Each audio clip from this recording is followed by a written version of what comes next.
Hello મિત્રો, નમસ્તે. આજ આપણે પાઉઠી સ્લેબ ભરવા આવ્યા છીએ.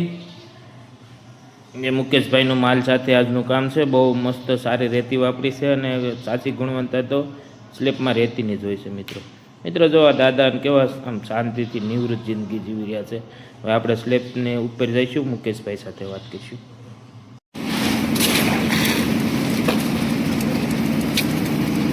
મિત્રો આજ આપણે પાવઠી ગામે સ્લેબ ભરવા આવી રહ્યા છે. જે સ્લેબ આપણે સ્વભાવના સરોયા મુકેશભાઈનું કામ છે. આજ મુકેશભાઈનું કામ અમને આમ ઘણી વખત આવીને તો અલગ અલગ હોય. આજ અમને કાંઈક એની રીતે અલગ જોવા મળ્યું.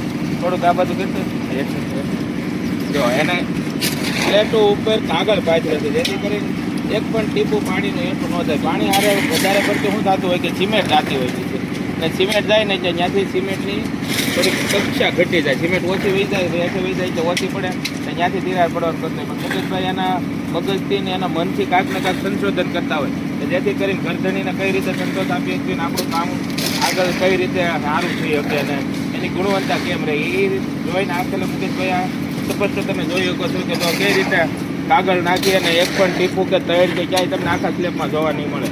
અને એકદમ મસ્ત સેન્ટિંગ ફિટિંગ કામી છે. તો આ રીતે સ્વસ્થ અને સારું કામ કરાવવું હોય તો મુકેશભાઈને મળજો. મુકેશભાઈ સ્વભાવ છે આગળ કામ.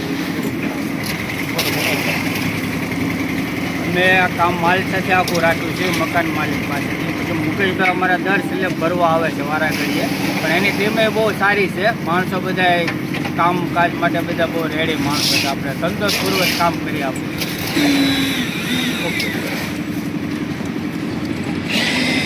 થોડુંક આ લઈ